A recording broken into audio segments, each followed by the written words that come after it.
Hi guys, thanks for tuning in to another episode of Nuggets News.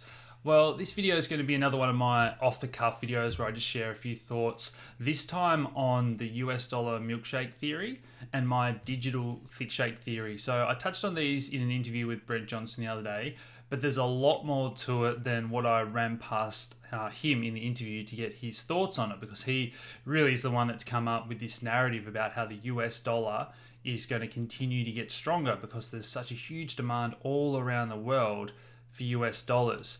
Mainly because a lot of countries have their debt denominated in US dollars, and all these banks, they need more US dollars to give out loans in countries other than just America. So whenever the Fed print a few trillion dollars like the other day, well, we don't get inflation, which has continued to surprise people because there's these other countries you can think of it as with straws, and they're continuing to suck up all these dollars that get printed no matter what, or they're swapping their own currencies for US dollars, and that's why their own currencies continue to go down basically as well. So that's just a really brief summary of the US dollar milkshake theory. There's some fantastic interviews out there on Real Vision and with Brent Johnson on podcast if you want to dive into that deeper, or watch the interview we did the other day. But I just want to talk about my digital thick shake theory, which is a bit of a play on words and building off the back of Brent's theory. And the reason I came up with it is because I'm seeing all these really smart people like Brent himself, Marin Katusa, when he starts to talk about these swap lines between different countries and how there's going to be that geopolitical tension, and once again there's going to be this financial economic warfare come into it. Then we've got people like Raul at Real Vision, really smart guys, and they've got these macro themes and these big picture trades in their head, but they're not from the crypto world, and they're starting to grasp these concepts. And these guys have got a good understanding now of Bitcoin, and they're starting to maybe understand stablecoins a bit more, and maybe Ethereum and DeFi. And that's where I guess I love chatting to them and bouncing the ideas that I have, because for a lot of the time I didn't have the deepest understanding of how the euro dollar system works, for example, which is all the dollars outside of America. So it's not the euro dollar chart that people think of it as on TradingView. It's got nothing to do with the euro per se. We just refer to all the dollars in the banking system outside of America as the euro dollar system. So look, now that I've started to really deepen my knowledge of all that, as well as years and years of learning about the monetary system, I've really tied it all together from start to finish on how I think the crypto world and the stablecoin world is going to play a huge role in the future of global finance. And the thing is that the people in charge with the most power, the central bankers, they're the ones that probably understand this the least. Now, that's changed a little bit in the past 12 months. They're doing a lot of research into their own stable coins, and I'm going to talk about how that's going to play out as well, in my opinion. But it's this really interesting spectrum where we're seeing these smart individuals like the Paul Tudor Joneses of the world, Robert Kiyosaki, Mike Maloney, a lot of these guys that were always advocates of gold and sound money and something that is scarce. There's this basic maths where all this fiat money is being printed. Comparatively, gold was always more scarce, and that's why in theory over time it should be a store of value. And now Bitcoin, I guess, evolves that one step further, with it being digital in nature and actually more scarce than gold, particularly now with the halving. But now people are worried that, these stable coins are maybe better, or governments are going to use them, and that's going to replace Bitcoin or big competition for Bitcoin. And I don't really agree with that, and I want to talk you through that today, I guess.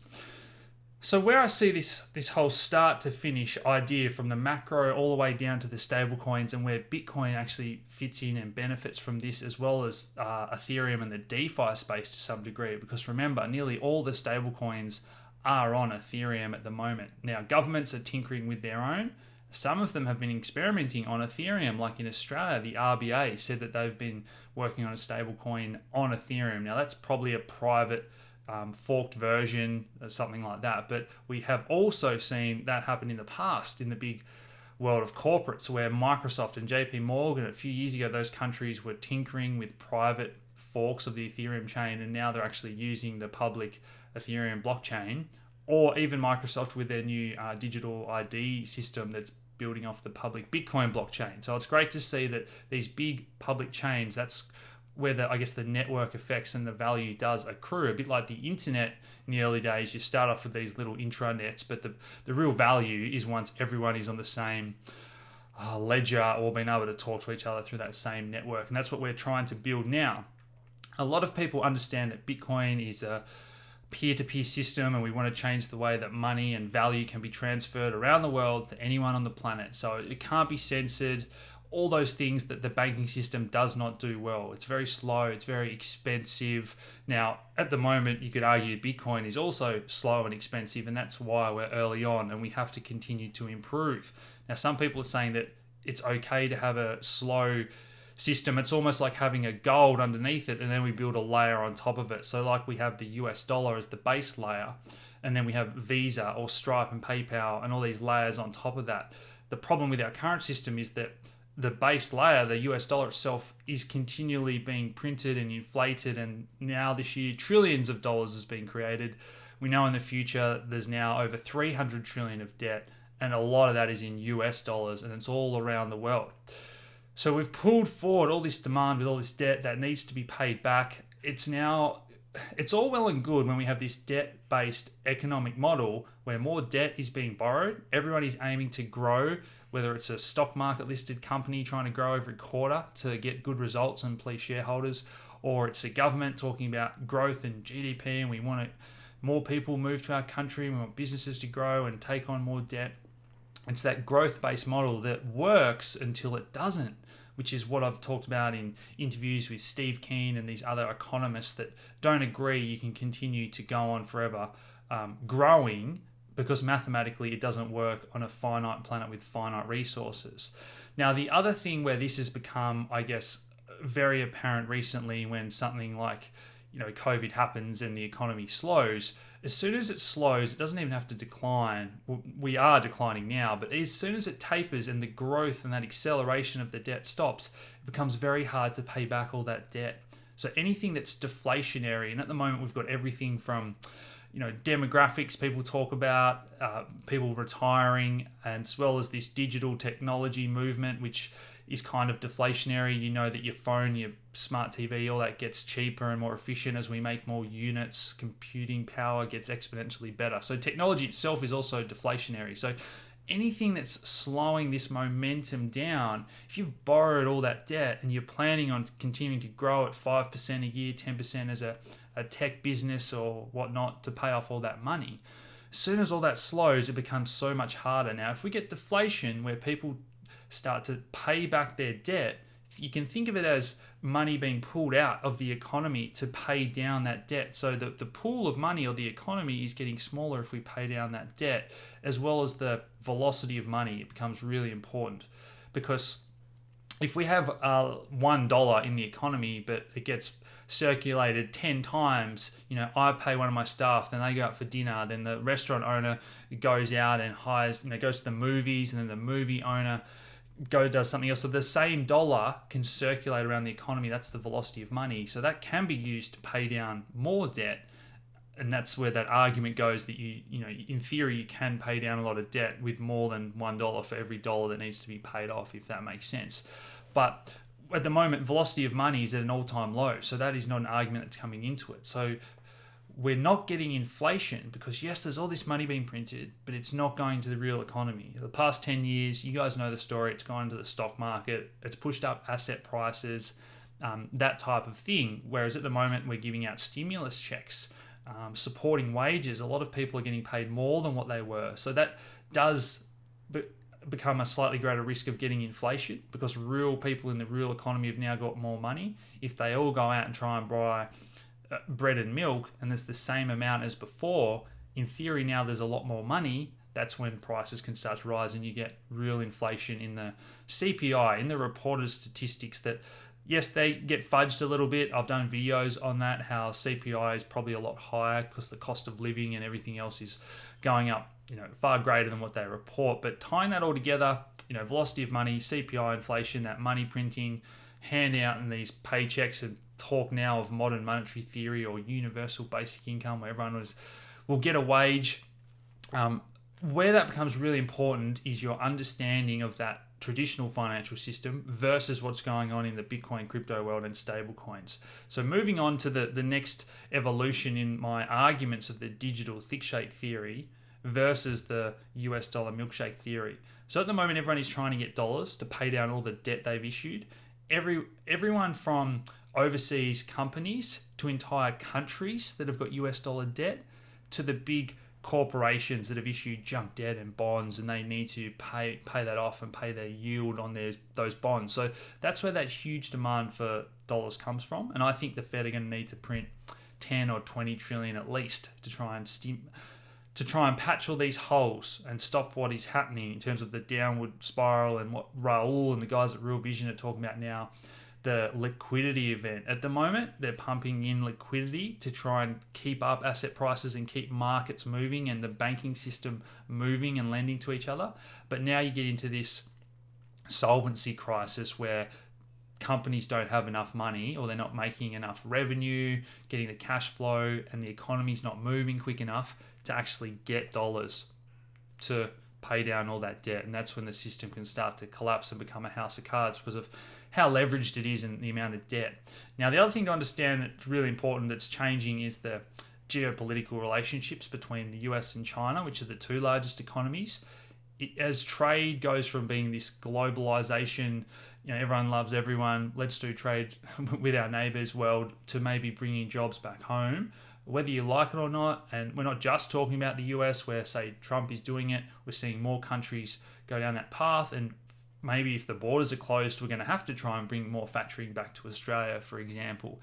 With all that happening, there's less US dollars being circulated in those other countries that used to do trade together, particularly the US and China. If they put in these tariffs and they start saying we're not going to do business with each other, that is a lot of US dollars that used to get circulated from China to, say, Australia. And now that hop and those velocity of money is missing again. So that's just another reason that there's not enough US dollars in the rest of the world, being closed off from the US.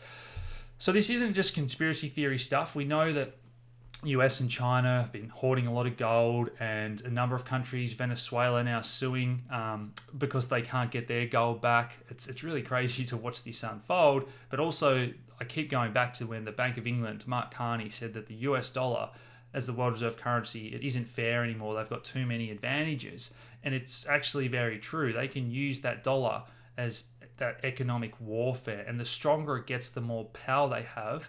And at the moment, the way that all the chips are laying on the table, this game of chess, the US dollar looks like it's going to continue to get stronger for all the reasons that Brent argues with the US dollar milkshake theory. The cleanest dirty shirt in the laundry. Yes, there's a lot of other problems in so many other countries around the world. And of course, America's got huge problems and probably the biggest unfunded liabilities and debts. But at the moment, it is still the currency that most people want to do commerce and trade in. It's the most relatively stable. It's going up against a lot of other currencies. So more and more people want to sit in that than their own local currency, whether it's just uncertainty, volatility, or inflation, or hyperinflation in some countries. So for that reason, this US dollar macro problem in the banking world is the biggest problem in the global financial system. And what the smaller guys and along the food chain all the way up to the Fed, I don't think they understand, is this huge revolution that is just coming at them and about to take them by surprise in terms of the percent of market cap that I see it capturing. So people are surprised that stablecoins have grown from $1 billion to 10 billion in roughly a bit over a year. That exponential growth, I really do think that could go to 100 billion and surpass.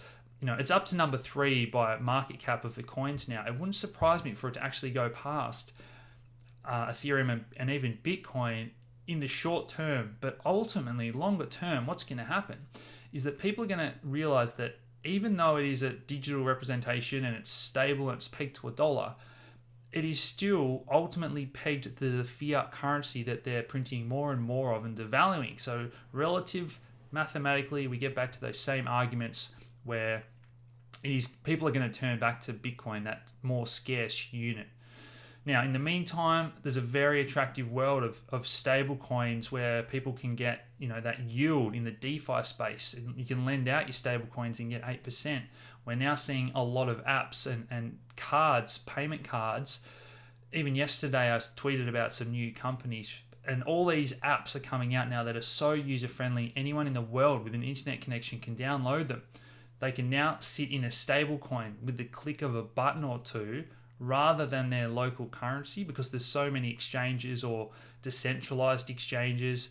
There's an on-ramp in a country near them, or a PayPal, Western Union they can go to get into the crypto world. And once you're in there, it's very easy, 1 or 2 clicks, to go into a stable coin or to start to earn 8%, to maybe get a loan. So that world of DeFi is also a bit of a middle ground there. I think Ethereum plays a really important role because it has all these stable coins on it.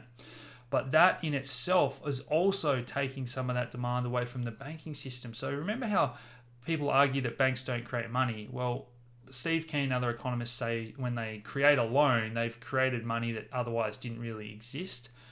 I kind of agree with that, and it's the same in the crypto world. So now we've got Ethereum as collateral for loans, and we've added a lot of Bitcoin as well. You can use your Bitcoin, put it on the Ethereum blockchain, and use that as collateral for some of these newer DeFi projects.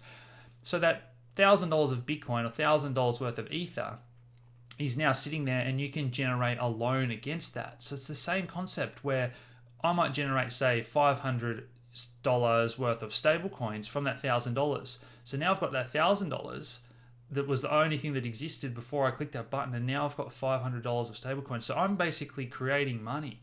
This would be increasing the money supply if we did this in the banking world or the real economy. And so once crypto grows and grows and grows and gets to this $1 trillion market cap where I see that it's going, a lot of that is tightly related with the market cap growth of Ethereum or Bitcoin and the other assets and loans that can generate, if that all makes sense. So all of a sudden we could have this situation where there's $1 trillion worth of stable coins, and the Fed have no control over that. Anyone can mint that. You can have a 10-year-old that started up a journal, an online blog. They've got a smartphone. They can get paid in those stable coins. They can sit in some Bitcoin because they think it's a better store of value. They can mint and create those stable coins or use stable coins for commerce to pay bills. And they can do that in US dollars, and they don't have to ask a bank. They don't have to open an account. They can't be censored if they go to try and pay a friend in Iran, for example. And how on earth someone in Africa is meant to pay someone in Iran at the moment $1? It's impossible because of the pipes of the traditional financial system and all the friction. So yes, we have newer things coming out like TransferWise, Venmos, Revolut, PayPal's, and they're these sort of other layers that are a little bit different to banks, but we're just taking it just such a step further where we're cutting out these middlemen and companies, and just it's the software, it's that blockchain. It enables anyone to send data and value to anyone else on the planet. And I just think that compared to that other system, it's making that US dollar milkshake theory look like a thick shake with tiny straws where everyone's sucking and no one can get enough through it. Some places don't even have a straw to get US dollars, or they've sanctioned them so they're not allowed to come and try and drink that milkshake in the analogy. So does this all make sense, guys, the way that I'm talking about the traditional financial system just being so ancient and outdated compared to this new digital web where anyone can talk to anyone, big or small? As long as you've got that internet connection and a smartphone, you've got access to US dollar stable coins, the centralized ones or the decentralized ones. You can mint, you can do loans, lend to other people, earn that interest rate. Now, the final piece of the puzzle here is obviously the government issued ones, where they just have none of the feature richness of truly decentralized protocols or stable coins, because government can still censor you. Of course, China are going to use that to monitor everything you do. That is just a distraction. It's just a digital version of something that already exists. And let's be honest, is someone in Africa going to say, I can't wait for the China central bank digital currency to come out and use that digital yuan? Of course not. And some people are saying, well, when the US does it, that's going to be revolutionary, but that's what they're missing. It's already happening. There's already a dozen US stable coins, and that's why they've had this huge growth from 1 to 10 billion already, and I see it just absolutely continuing to skyrocket. So ultimately, off the back of that, Ethereum and DeFi are going to be huge beneficiaries, and they're going to, it's cliche, they're going to make the world a better place for all those unbanked people that are now going to be able to have a stable currency, a better store of value, and be able to interact with global commerce and in an unstoppable nature. But also, it's just so beneficial for Bitcoin as more and more of these fiat currencies are printed. Doesn't matter if we have digital representations of those. Comparatively, mathematically, over time, just like gold for thousands of years, Bitcoin and any other currency that you believe is going to take on store of value and the belief system, because money is just a belief system. Ever since we went off the gold standard, it's that belief system. And the US have got a lot of power at the moment. I think they're going to get blindsided to some degree. Yes, there's going to be pushback from government and regulators, but at the end of the day, you can't stop someone with an internet connection in any country around the world downloading and entering the crypto ecosystem through a DeFi wallet, a Bitcoin wallet, sending a stable coin to anyone else on the planet. I really do think it's beautiful. There's a lot more to the digital thick shake thesis that I've been working on. I want to get out there. I want to jump on my favorite podcasts from the traditional world to your favorite podcasts and speak to other crypto influencers about this. I really want to get this idea out there and talk about it in more detail. So guys, if you do want to help me with that, make sure you let your favorite channels and podcasts and people know that I'm keen to get out there and spread this message. I'm looking forward to doing a few special presentations with some other channels. I've already got that teed up, but I just think that this is something that's really special. There's a lot more to it that people aren't talking about. It's going to be very disruptive, and there's a huge wave coming, and we are going to rebuild the pipes of the traditional financial system with something that's just far superior. So guys, if you're interested in anything more to know about all of this, I do have more write-ups on it. If you want to join our group, you can pick my brain daily with what I think is going on in the macro world. There's links below to trade those different currencies if that's your thing. You can get into US dollars through the crypto exchanges or through traditional means as well. So look, there's so many options these days. They're all linked down below. More information over on our website, guys, but that's it for today. If you've enjoyed that video, please smash that like button, subscribe if you haven't already, share this video around, and I'll talk to you again soon. Cheers.